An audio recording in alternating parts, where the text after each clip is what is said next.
나오는 모습에 제가 2절인지 3절인지 까먹은 거예요. 네. 오늘 2023년 2월 19일 주일 예배 마태복음 5장 21절에서 24절까지의 말씀으로 형제에게라는 제목으로 잠시 은혜를 나누겠습니다. 지난주에는 성경에 대하여 제가 말씀을 드렸습니다. 성경은 하나님이 우리에게 주신 사랑의 편지라고 말씀을 드렸죠.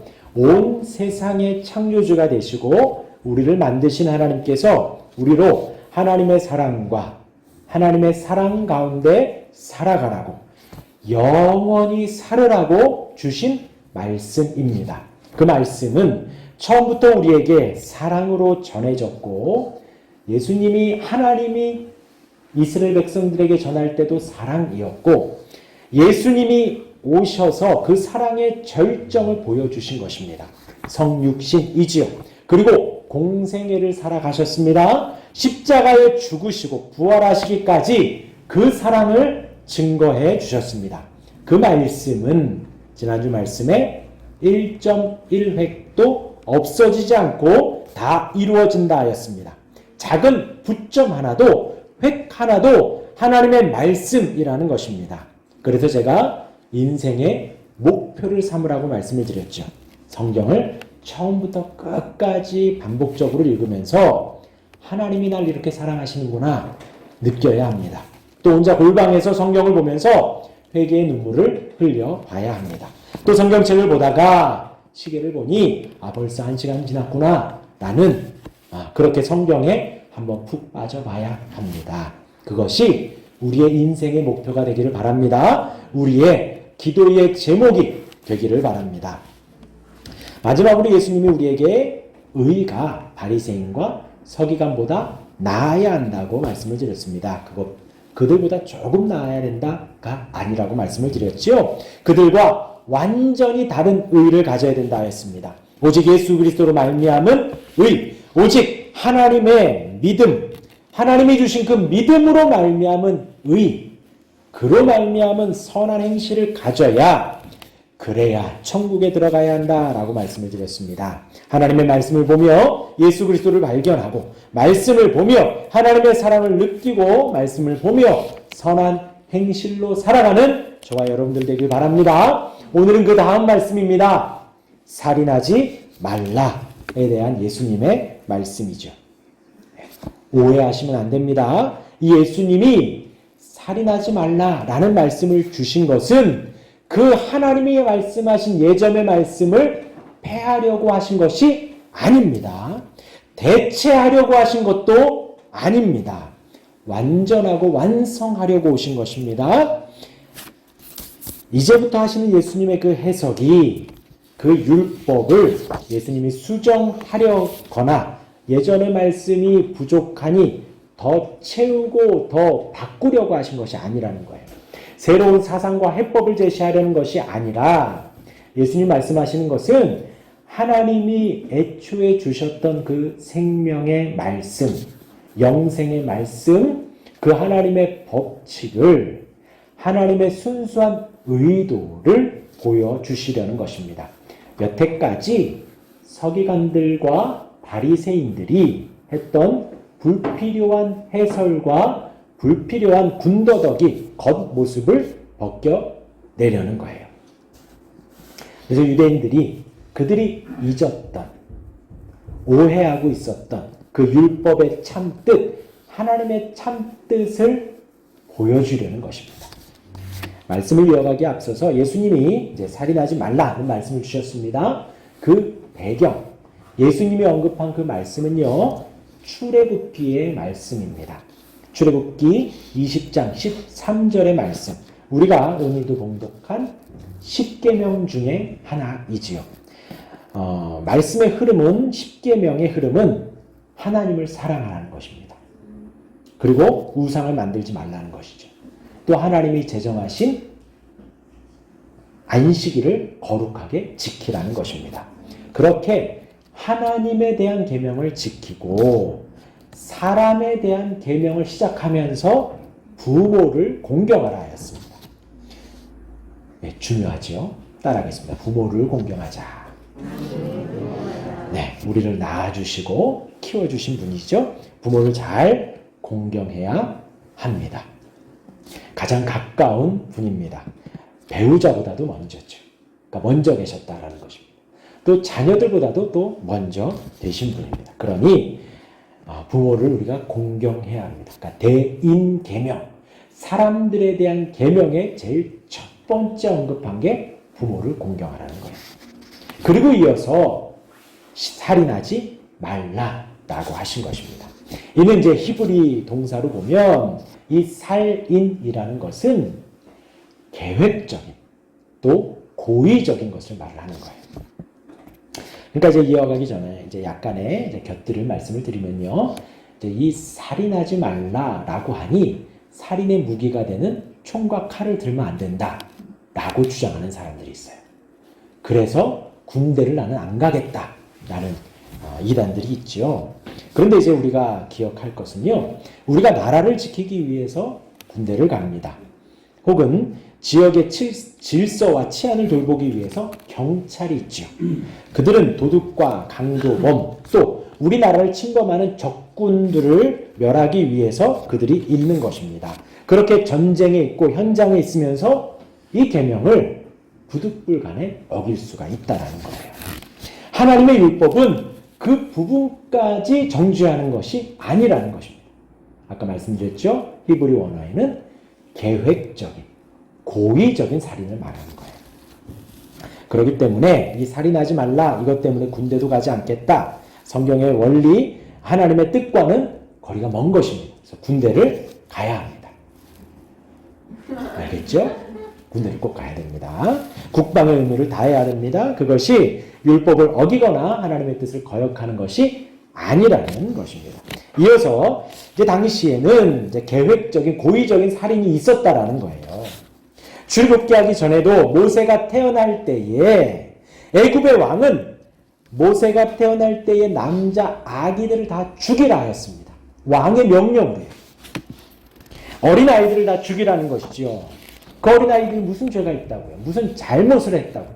그러나 왕은 나중에 그 아이가 크면 자기들을 들고 일어날까봐 그게 20년이 후가 될지 30년 후가 될지 언제가 될지도 모르는 그 아무것도 모르는 미래의 일을 걱정하며 이제 갓 태어난 아기들을 죽이라는 왕명을 주신 거예요. 그런데 더 소름 돋는 것은요. 그런 악법이 시행이 되는데 그 밑에 있는 아무도 그것은 악법입니다. 그럴 수 없습니다. 그것은 하나님의 뜻을 어기는 겁니다. 라고 손을 드는 사람이 아무도 없다는 거예요. 그 시행령이 그대로 시행이 된다라는 것이지요. 당시에 그렇게 살인이 일어나도 아무도 양심의 가책이 없었다라는 것입니다. 또 모세가 40살이 되었을 때도 비슷한 일이 일어나죠. 애굽에서 이스라엘 사람들을 괴롭히는 애굽인을 모세가 죽입니다. 학자들이 이제 모세가 그때에 그 일을 통해서 출애굽을 도모했다라고도 봐요. 그러니까 이제 이것이 탄로되었다라고 하며 이제 모세가 도망가서 광야로 가게 되는 것이죠. 그렇게 사람을 죽이는 것이 왕의 명령으로도 일어나고 모세는 왕의 왕자의 지위였잖아요. 그때에도 공공연히 일어나는 일이었다라는 것입니다. 그런 상황 속에서 하나님은 이스라엘 백성들에게 살인하지 말라라고 명령을 하신 것입니다. 그 속뜻은 무엇일까요? 그 살인하지 말라라는 말씀 그 전으로 좀 보면은요. 출애굽기 21장 12절에 사람을 쳐 죽인 자는 반드시 죽일 것이다. 고의로 계획적으로 죽이면 반드시 죽일 거다.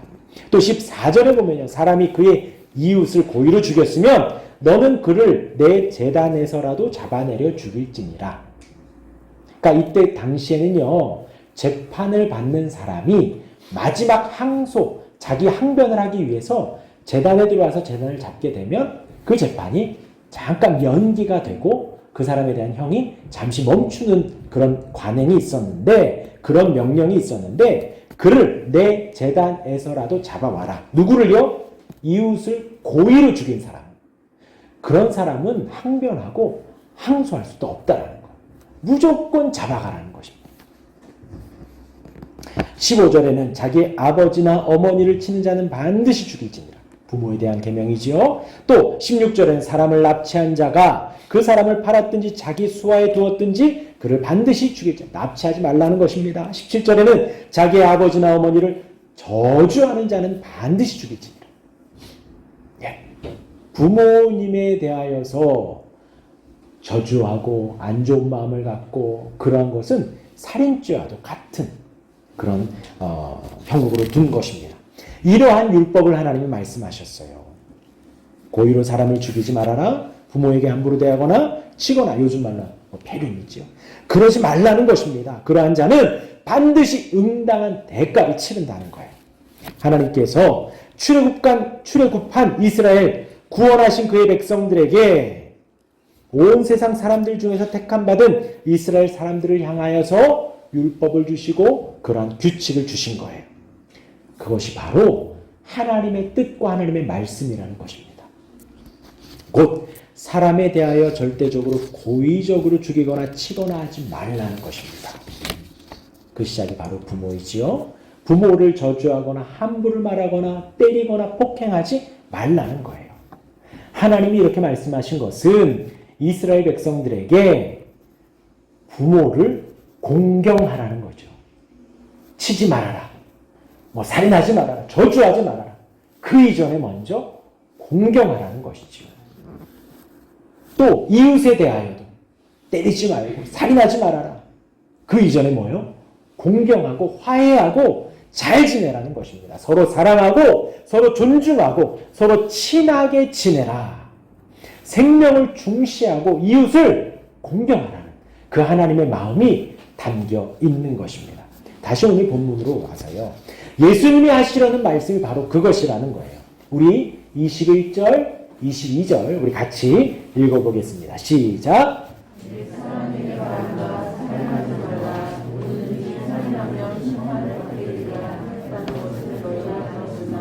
나는 너희에게 이르노니 심판을 받게 되고 형제를 대하여 나가라 하는 자는 공회에 잡혀가게 되고 미련한 놈이라 하는 자는 지옥불에 들어가게 되리라.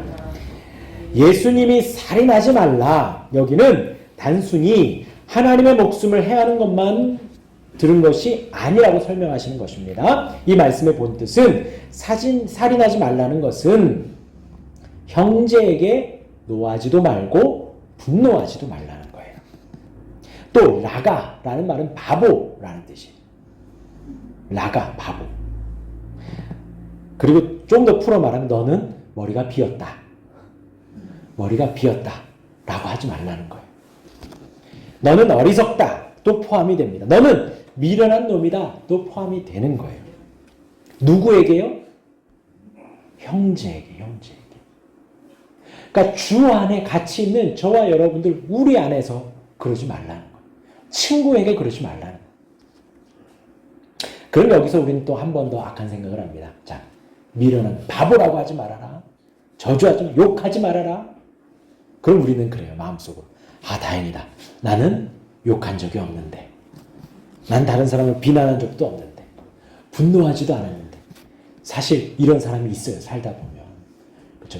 그냥 딱 보면 장로님 같은 분들이 계세요. 말씀도 참 잘하시고 편안하게 하시는 분들이 계십니다. 그래서 예수님이 다음 단락에 이런 말씀을 하시는 거예요. 간음에 대하여서 말씀하시면서 여인을 보고 음욕을 품는 자마다 이미 간음하였다. 같은 적용입니다. 살인하는 것, 남을 해치는 것, 지옥과 심판받는 큰 죄인데 그것의 시작이 무엇이다? 우리 마음 안에 저주와 우리 마음 안에 남을 깎아내리고 미련하다라고 마음 먹는 것까지가 살인의 시작이라는 거예요. 그와 같은 살인죄와 같다라는 거예요. 형제를 향해서 저주하거나 흉을 보거나 무시하거나 뒷담화하거나 하는 것도 다 같은 범죄의 선상에 있는 것이다 라는 것이에요. 우리는 우리 마음을 너무나도 잘 알지요. 그렇습니다. 우리는 한순간에 분노를 하는 일은 많지 않아요. 물론 한순간에 분노하는 달란트를 가지신 분이 계셔요. 그렇죠? 별일 아닌데 갑자기 욱하거나 별일 아닌데 막 이제 막 속사포로 쏘시는 분들이 가끔 계십니다. 누가 막 떠오르시기도 하고요. 그렇죠? 그런데 이제 우리는 사실 보통 누군가에게 상대에게 한순간에 분노를 내뿜지는 않는다라는 거예요. 우리 마음에 씨앗이 심겨지지요. 그것이 자라서 줄기가 나고 잎이 나고 열매를 맺는 거예요. 우리 마음 안에 마음에 안 드는 뭐 하나가 있어요. 그 미움이 씨앗이 심겨지고 그렇게 되면 무시하게 되고 나보다 깎아내려져요. 나보다 높은 사람, 나보다 나이가 많은 사람, 나보다 더 나은 사람일지라도 나중에 뭔가 하나가 꽂히면 그 사람이 나와 동급이 되고 나보다 더 못한 사람이 되어집니다. 그렇게 무시하고 미워하고 욕하는 것이 자라 분노하고 싸우고 다투고 상처를 입히고 생명의 위협을 가하기까지 자라간다는 것입니다. 예수님은 지금 형제에게 대한 살인의 죄악, 살인의 범죄의 뿌리, 그 시작인 우리 내면을 언급을 하시는 것입니다. 곧 우리 마음의 살인, 마음의 미움까지도 지금 예수님은 말씀하고 계시다는 거예요. 출애굽한 이스라엘 백성들에게 하나님께서 그 말씀의 본뜻, 하나님이 이스라엘 백성들에게 하신 말씀도 이와 같고요. 지금 예수님이 제자들에게 팔복을 들은 거기 모인 예수님을 따르겠다고 예수님의 말씀을 듣겠다고 온 그들에게도 지금 똑같은 말씀을 하고 계시는 것입니다. 우리의 마음이 얼마나 남을 헤아려 하고 깎아내리고 무시하고 낮게 보고 욕하고 분노하는지, 나한테 해를 끼친 사람, 아니 나를 괴롭힌 사람을 향해서도 우리는 사실 그런 마음을 갖고요. 악한 우리의 마음은요, 사실 우리를 도와줬던 사람에게도 그런 마음을 가져요. 왜요? 여기 지금 부모에게도 이야기를 하잖아요. 우리 부모도 우리가 그렇게 생각을 하고요. 학교 선생님도 그러하고요. 지금은 세상이 예수님을 욕하기도 하지요. 이 땅에 오셔서 악한 일을 하신 것이 하나도 없는데요. 이 땅에 오셔서 고난받고 죽으시기까지 했는데도 세상은 하나님을 욕합니다. 때로는 우리도 하나님을 원망할 때가 많이 있습니다. 예수님은 살인하지 말라라는 계명 앞에서 지금 하나님 앞에 내 모습이 얼마나 그렇게 못되고 잔인하고 우리의 모습이 연약한지 신랄하게 보여주고 계시는 거예요. 성경에도 그런 예는 많이 나옵니다. 사복음서에 손 마른 사람, 안식일에 말씀을 듣고 있었습니다. 손 마른 사람이 있어요. 예수님이 고쳐줄까 안 고쳐줄까? 손 마른 사람을 고쳐주는 것 안식일에 해야 되나 말아야 되나 예수님이 제안을 했습니다. 그런데 아무도 답을 못하는 거예요. 왜요? 손을 고쳐주십시오 라고 하면 일을 했다. 율법을 어겼다. 그러면 안식일이니 고치지 말아야 합니다 라고도 말을 못하는 거예요. 그만큼 말씀에도 무지하고 그만큼 말씀에 대한 확신도 없으면서 마음은 강팍하여 그 손이 고쳐지는 것을 시기하고 미워하는 것입니다. 한 여인이 가늠하다 잡혀옵니다. 간음을 했는데 여인만 잡아와요. 힘없고 약한 여인만 잡아온 겁니다. 남자에겐 말도 못하고요. 약한 여인만 잡아와서 예수님을 고소하려고 합니다. 그리고 주변에 몰린 사람들의 손에는 돌이 들려 있는 거예요. 예수님이 무슨 말만 하면 그 여인에게 돌을 던지려고 하는 거죠. 얼마나 사람이 악합니까? 예수님을 통해 전해지는 하나님의 말씀, 생명의 말씀을 지금 다 듣고 야, 말씀이 은혜롭다 라고 하고 있는데 그 중에 몇 명은 뭐라고 하고 있냐? 어떻게 죽일까? 평소에는 서로 야당 여당이에요. 서로 막 물고 뜯고 싸우던 그들이 예수님을 죽여야겠다라는 그 마음에는 하나가 된 거예요. 얼마나 악한지요. 또 제자들은 어떠한데요? 예수님이 이제 곧 잡히고 고난받고 죽을 거다. 걱정 마라, 곧 부활할 거다. 이런 예수님이 고난당하실 것을 전하는데도 불구하고 제자들은 서로 내가 높니 네가 높니 내가 오른쪽에 갈 거야 네가 왼쪽에 가라 서로 그러고만 있는 것입니다. 초대교회 때는 스데반이 하나님의 말씀을 인용하여 말씀만 전했는데도 돌맞아 죽게 되죠. 그 앞에 서 있는 바울이 이가 옳다, 이 일이 의롭다라고 끄덕끄덕하고 있으니 얼마나 못되고 잔인한가요. 그들의 잘못된 생각과 잘못된 말씀에 대한 이해가 살인까지도 허용하고 이해하고 끄덕끄덕하고 있다라는 것입니다. 예수님이 그런 사람들을 향해서, 우리를 향해서 형제에게 노하면 화를 내면 심판을 받고, 형제에게 나가 바보다 라고 하면 공회에 잡혀가고, 미련한 놈이다 라고 하면 지옥불에 들어간다는 거예요. 조금 더 말씀드리고 결론을 지으면요, 23절 4절 우리 같이 한번 읽어봅니다. 시작.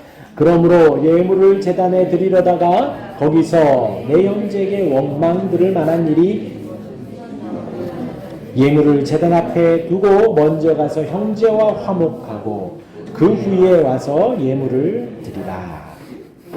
이것은요, 우리가 예배하려고 왔는데 예배하려다가 형제에게 원망 들을 만한 일이 생각이 나는 겁니다. 그러면 예배하기 전에 가서 화해하고 오라는 거예요.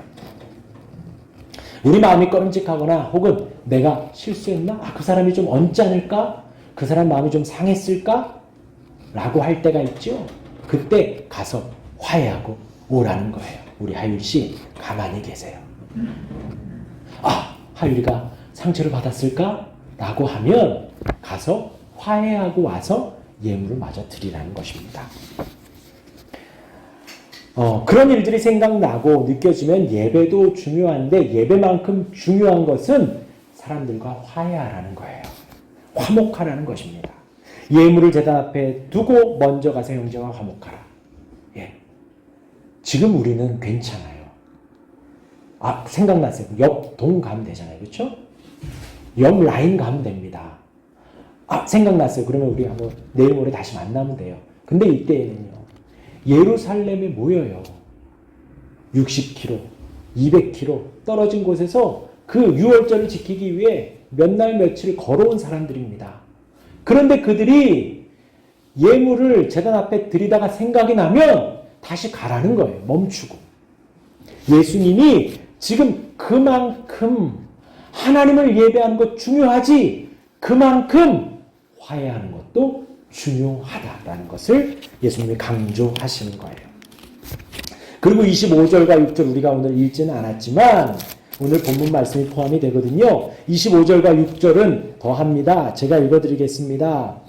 너를 고발하는 자와 함께 길에 있을 때에 급히 사화하라. 그 고발하는 자가 너를 재판관에게 내어주고 재판관이 옥리에게 내어주어 옥에 가둘까 염려하라. 진실로 내게 이르노니 내가 한 푼이라도 남김이 없이 다 갚기 전에는 결코 거기서 나오지 못하리라. 심지어 너를 고발하는 자가 있다는 거예요. 고발은요, 그 사람이 하는 겁니다. 내가 잘못했으면 고발당하는 게 맞죠. 근데 잘못 안 했어도 고발할 수 있어요. 기분 나빠도 고발할 수 있습니다. 그죠? 명예훼손이라는 게 있고, 그리고 모욕이라는 게 있어요. 저는 그냥 편하게 이렇게 얘기했는데, 나 모욕당했어. 나 모욕스러워. 하면 고발할 수 있습니다. 그러니까 심지어 고발하는 자가 있습니다. 내가 죄가 있고 없고를 떠나서 나를 고발하는 자라면 분명 나와 싸우자라는 사람이죠. 그 사람과도 사화하라는 거예요. 사과하고 화해하라는 것입니다. 그러면 난 모르잖아요. 그러니까 손해를 봐요. 나는 몰라요. 어떤 상황인지 알지도 못합니다. 그런데 아무튼 찾아가서 화해하고 사과하라. 손해를 볼 수도 있고 잘못이 없을 수도 있습니다. 그러나 나 때문에 화가 났으니 그 화를 다 풀으라는 거예요. 25절 6절의 말씀은 그것입니다. 결론은 이러지요. 살인하지 말라. 우리가 기억할 것은 이렇습니다. 첫 번째, 살인하지 마십시오. 살인하지 마십시오. 우리 집사님, 김정남 집사님, 우리 군인은 괜찮습니다. 살인하지 마십시오. 둘째, 마음으로도 형제에게 노하지 마십시오. 셋째, 형제에게 바라보고 미련하다고 깎아내리지도 마십시오. 네, 내 옆에 있는 분, 또 부모님들, 그러지 마십시오. 넷째, 중요한 것은 형제들과 화목하게 지내는 거예요. 화목하게. 마음으로 원망 들을 만한 일이 있으면, 생각이 나면, 느껴지면 나를 괜찮아, 나는 뭐 할 일 했어, 그러지 마시고 푸시길 바랍니다. 그리고 5번째, 잘잘못 따지지 말고 사과하고 풀어내라는 거예요. 예수님이 살인하지 말라라고 하면 26절까지 쭉 이야기한 게 바로 이러한 내용입니다. 마지막으로 한 가지만 더 말씀드리면요. 중요한 것은요. 잘 들으시기 바랍니다. 이제 눈 감으시고 기도하셨던 분들도 이제 눈이 뜨셔요. 뜨셔요. 중요한 것은요. 이게 바로 살인하지 말라고 하셨는데 우리의 지금 마음을 자꾸 언급을 하신다는 거예요. 마음. 근데 이 마음의 것은요. 우리가 정확히 알 수 없어요. 또 마음으로 어떻게 할 수도 없습니다. 외적인 것은 우리가 할 수 있죠. 아까 말씀드렸잖아요. 욕을 안 할 수 있어요. 폭력을 안 쓸 수 있습니다. 그러나 우리의 마음의 모습은 우리가 정확히 알지 못합니다. 우리의 마음의 모습은 하나님 앞에 서야 합니다. 이 마음, 하나님이 보시는 우리의 마음의 상태, 하나님이 우리에게 신경 쓰라고 중요하다고 살인의 그 시작이라고 강조하는 우리의 마음의 모습, 하나님 앞에서만 우리가 알 수 있다는 거예요. 정확히 알 수 있다는 것입니다. 우리가 판단하는 판단, 우리의 마음 정확하지 않습니다. 사실 우리는 과거의 생각도 왜곡돼요. 내 마음에도. 어제도 통화하는데 이렇죠? 형님 이렇죠? 근데 그런 적 없는데? 형님 이거 맞는데요? 남겨져 있는 왜 3년 전 일이니까. 서로 기억이 왜곡되어 있어요. 우리의 마음은 그렇다라는 것입니다. 그래서 성령 하나님의 도움이 필요한 거예요. 성령님은 살아계신 하나님의 영입니다. 우리와 함께 하시는 운행하시는 임마누엘 하나님의 영이. 그래서 우리는 성령 하나님의 도움이 필요합니다. 오늘 말씀을 들으면서도 그렇습니다. 저와 여러분들이 단순히 난 살인하지 않았어 하고 넘어간다면 아무 중요하지 않아요. 아멘하는 것이 아니에요.